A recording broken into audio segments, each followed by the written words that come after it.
Brazil becomes the first Latin American country to confirm a case of the COVID-19 virus.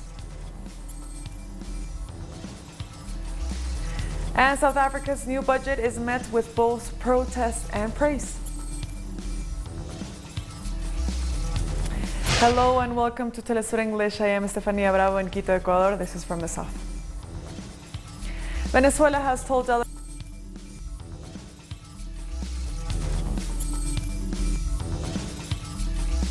intended to achieve a general complete disarmament, considering that these weapons represent a negation of the human being and to life on the planet. The Bolivarian Republic of Venezuela supports all of the regional measures that can lead to the creation of a multilateral commitment with a universal character for disarmament. Latin America and the Caribbean is a zone of peace, free of nuclear weapons.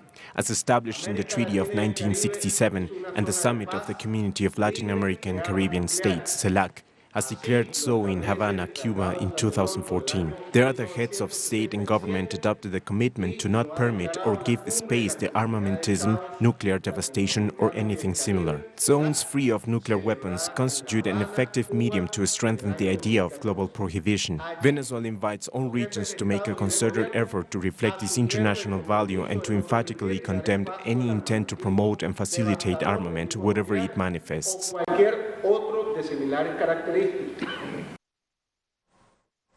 Meanwhile, Venezuela's Foreign Minister Jorge Arreaza has met with the president of the International Committee of the Red Cross on the sidelines of the 43rd session of the Human Rights Council. Minister Arreaza and Peter Maurer discussed cooperation agreements between the Bolivarian country and the humanitarian assistance nonprofit.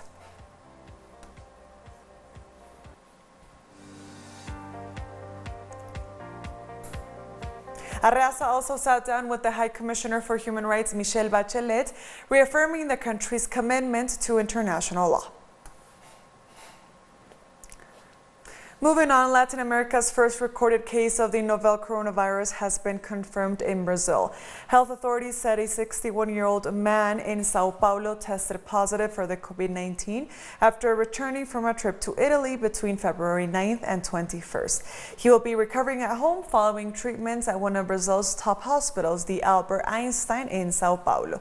Authorities are calling for citizens to remain calm. De toda nossa energia como Ministério da Saúde. From then on, we performed a counter test for safety and control. But from that moment on, we had already started health measures, taking up the case in intensive care practice for him and his contact. Despite the confirmation of COVID-19 in Sao Paulo, revelers around the country said they were still determined to enjoy the final hours of Carnival. In Rio de Janeiro, as in other parts of Brazil, this year's festivities have included a powerful dose of political criticism, most of it directed at the government of Jair Bolsonaro. Everyone has to protect themselves, of course, but you can stop the party because of that. I think everything will work out. Nothing can get in the way of this party. And the best party in the world is the Carnival here in Rio de Janeiro. We will enjoy it until the end, but in fact, if it gets here, we are going to be really screwed. Here we die of dysentery, we die of femicide, we die of transphobia, we die of cops killing black people all the time. So coronavirus is just more crap that can happen in this country that doesn't take care of its population. Our correspondent in Brazil, Andre Vieira, has more. During a press conference, Brazil's Ministry of Health confirmed the country has the first case of coronavirus. A 61-year-old citizen in Sao Paulo who traveled to Italy between February 9th and 21st and acquired the disease. The first test on the patient was made in Sao Paulo on Tuesday, and on Wednesday a second test came out confirming the case, which now becomes the first in Latin America. The minister called for people to remain calm and said all measures were being taken to prevent an outbreak. Meanwhile, health experts are calling attention to the fact that Brazil has suffered successive and severe cuts in health budgets, causing concern for people who now have to deal with regular diseases and COVID-19 too. In recent years, Brazil has had a freeze on the budget for public services since the government of Michael Temer, which governed following the coup. Now, under the government of Bolsonaro, the health sector has lost, in a period of 1 year, 4.3% of its budget. We thank Andre Vieira for that report. At least 8 people have died and 14 are missing after heavy rains hit the Bucaramanga region of Colombia. The heavy downpour overnight blocked roads and forced many people to flee their homes. In the morning, emergency teams managed to rescue an 8-month-old baby from the mud. The local mayor has called for more effective help from the government in Bogotá. Moving on, South African Finance Minister Tito Mboweni has delivered the much-awaited 2020 budget speech. In his speech to Parliament, Mboweni announced plans to cut public sector wages in an effort to tighten government spending, much to the disappointment of Labour representatives who were against the move. Other austerity measures include requiring all government officials to travel economy class on domestic flights, and the country's foreign ministry is set to close and merge some overseas diplomatic missions, as well as reducing their staffs. Once we get the wage growth under control, we get corruption under control, we get wasteful expenditure under control, we will focus on what we need to focus on: hiring in important areas such as education, the police, and healthcare. As the annual budget speech was underway, hundreds of people gathered outside the Parliament building protesting against high unemployment and also calling on the government not to go ahead with public service wage cuts. However, South Africa's opposition leader Julius Malema condemned the new budget, describing the proposed measure as the best the government can do given the country's worsening economic situation. But Malema said he was concerned about the proposed reduction in local government spending. Well, it is not a very bad budget under the circumstances. We welcome the establishment of the state-owned bank. We welcome the fund as well, a sovereign wealth fund, which both of them are the ideas of the EFF. We are extremely disturbed by reducing the allocation of local government, because local government is at the cold face of all government spheres. The Malawian ruling Democratic Progressive Party has entered into a coalition with the opposition United Democratic Front as Parliament sets a date for fresh elections. This coalition comes a day after Malawi's Parliament set May 19th as the date for a fresh presidential election following the nullification of last year's vote.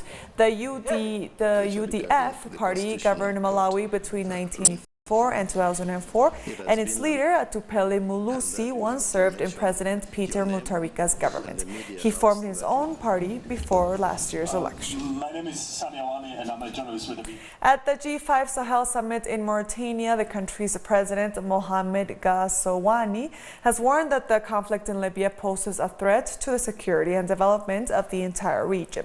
Gassouani said instability in Libya has created a fertile ground for illicit activities such as trafficking of arms, humans, and drugs. The Sahel region is battling on an onslaught by armed groups that have killed more than 10,000 people since 2016.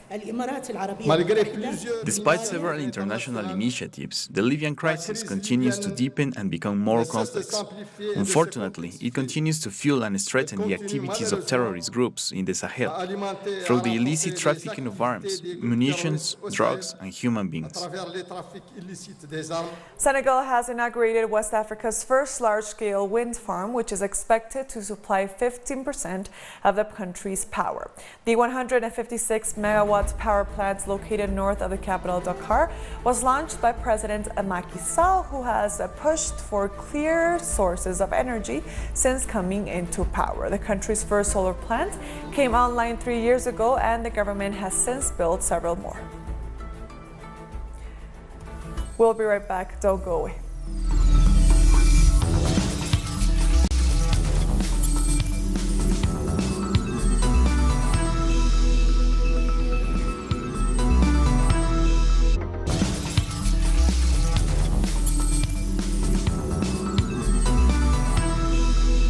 Welcome back to From the South. Protesters in the Dominican Republic are preparing for a major demonstration on Thursday. Daisy Toussaint has the latest from Santo Domingo. This is the 11th consecutive day of protests here in front of the Supreme Electoral Board since the municipal elections were suspended on the 16th of February.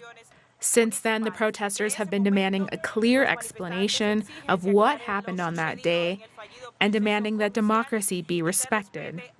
On Thursday, a number of videos circulated on social media showing the police stopping young protesters who were dressed in their characteristic black clothing, stopping them from circulating on the road near the residence of President Danilo Medina.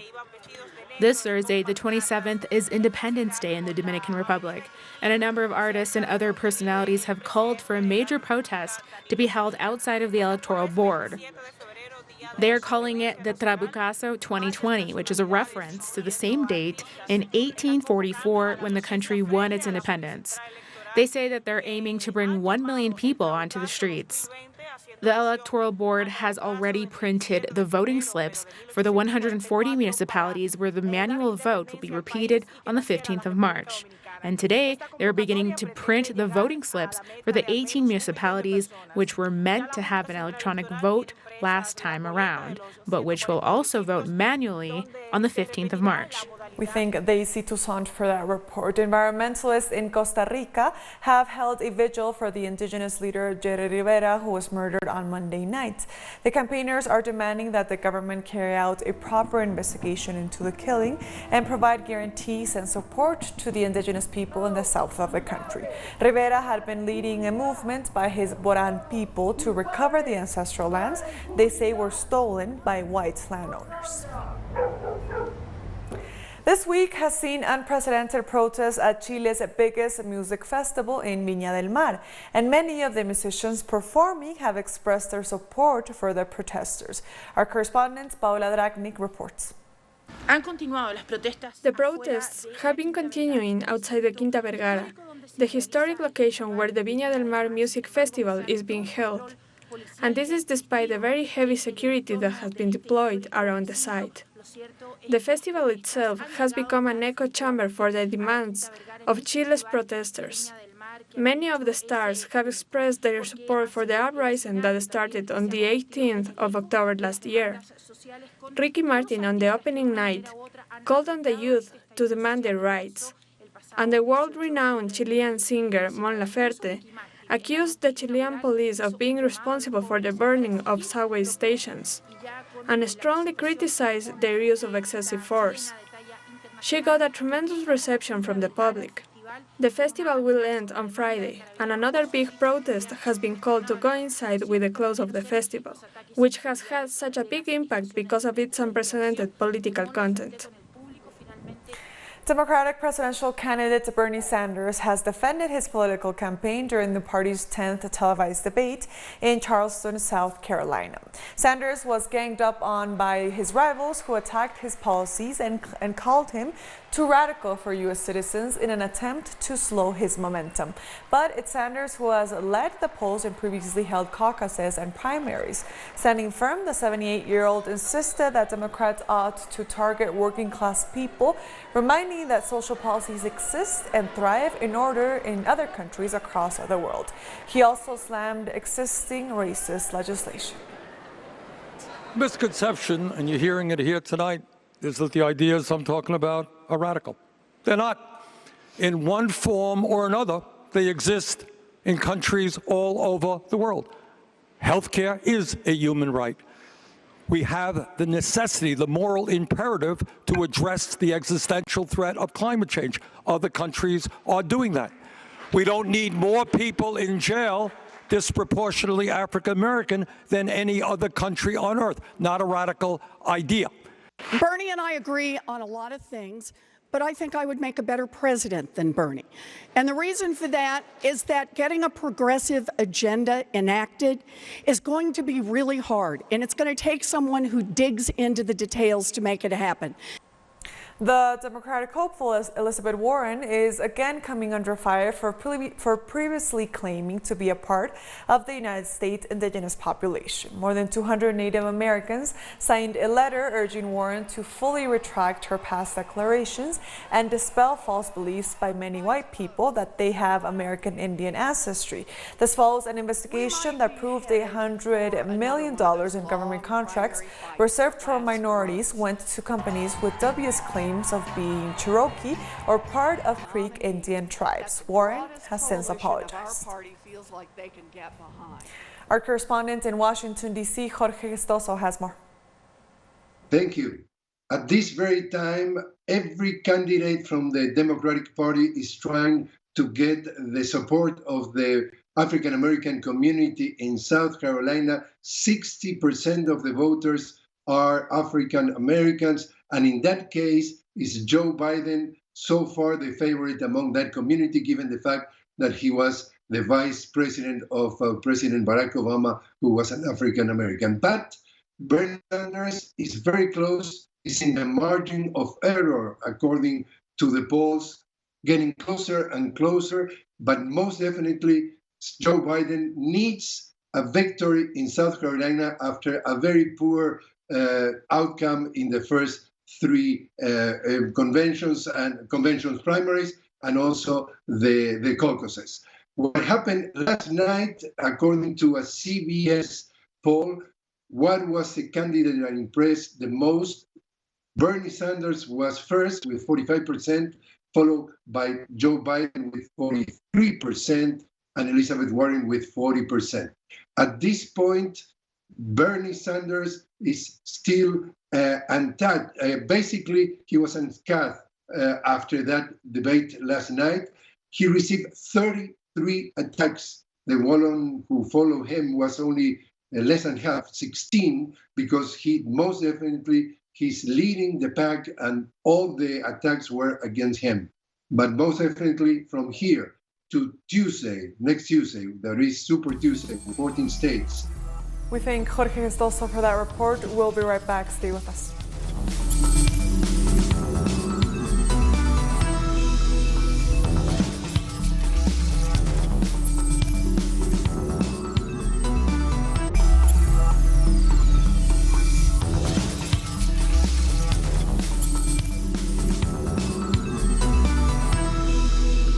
Welcome back to From the South.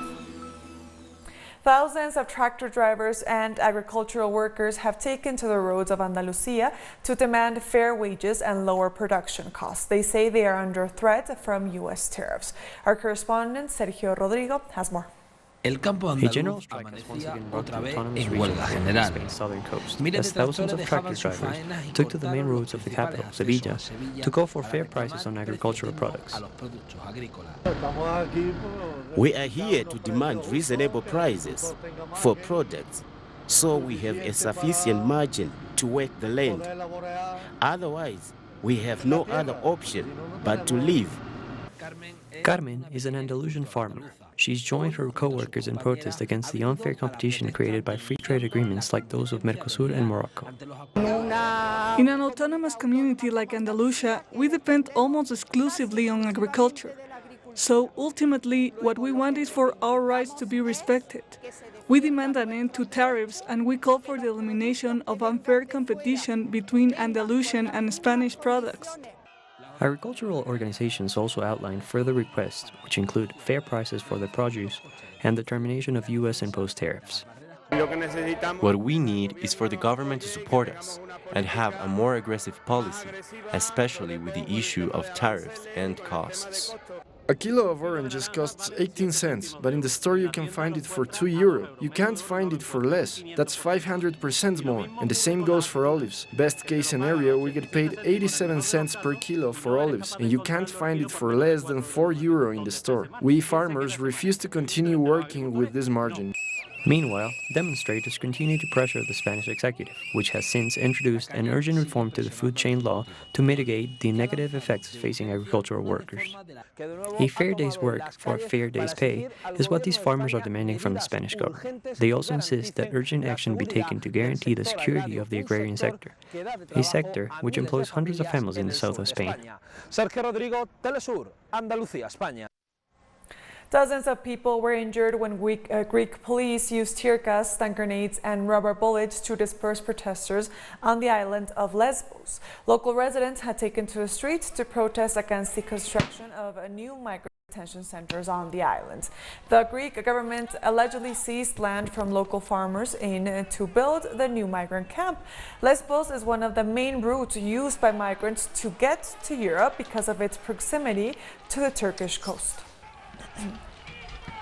27 people have died, including one police officer, and more than 200 have been injured in India's worst religious clashes triggered by the controversial new citizenship law. On the fourth day of the violence, New Delhi residents remained gripped by fear as security forces declared a curfew in the affected areas. Firefighters and police are patrolling to restore order. The violence between Muslims and Hindus escalated after weeks of protests by the Muslim community, who feel the new bill discriminates against them. We are afraid. We left our houses at midnight, just because the police were not there. You can see them now during the day, but at night there were no policemen here. There were men who were chanting Jai Shri Ram slogans, and we fled from our homes at night. Only in the morning we returned to our houses when we saw police had been deployed there. Indian Prime Minister Narendra Modi has called for normality to be restored and asked the warring ethnic groups to make peace. In a tweet, Modi urged people to respect the brotherhood which Indians had cherished in the past years. Supporters of WikiLeaks founder Julian Assange have staged a protest outside Belmarsh prison as Assange's extradition hearings continue. Assange's father summed up today's proceedings. Thank you, ladies and gentlemen. There's three matters that I would like to address. My own country declares constantly that they will expect from the United Kingdom due process. Due process requires that each side be equally armed. In the case, the hearing that we have seen today, Julian is in a glass box, cannot communicate with his lawyers. The other side, the prosecutor, has sitting behind him three lawyers from the United States Justice Department who can easily and do constantly communicate with the prosecutor from the Crown Prosecuting Service. That's one. The other one, after these 3 days, this has an appearance to me of a fraud upon the courts. The prosecutor advances nothing of substance and just attempts to reduce Julian's magnificent efforts to a banal criminality. Egypt has held a military funeral for former President Hosni Mubarak, who died on February 25th after a long illness. The government has declared 3 days of national mourning for Mubarak, who led the country for nearly 3 decades before he was forced to step down during the so-called Arab Spring. Before becoming president in 1981, Mubarak served as the country's Air Force commander and earned accolades for the role he played during the war with Israel in 1973. And finally, the 5th edition of the Cuba Salsa Festival has begun with the aim of promoting salsa throughout the world. The week-long event will host various local artists, including Angie La Banda, Adalberto Álvarez, El Niño y La Verdad. There will also be dance workshops in order to promote different varieties of the genre, like salsa casino, rumba, and others.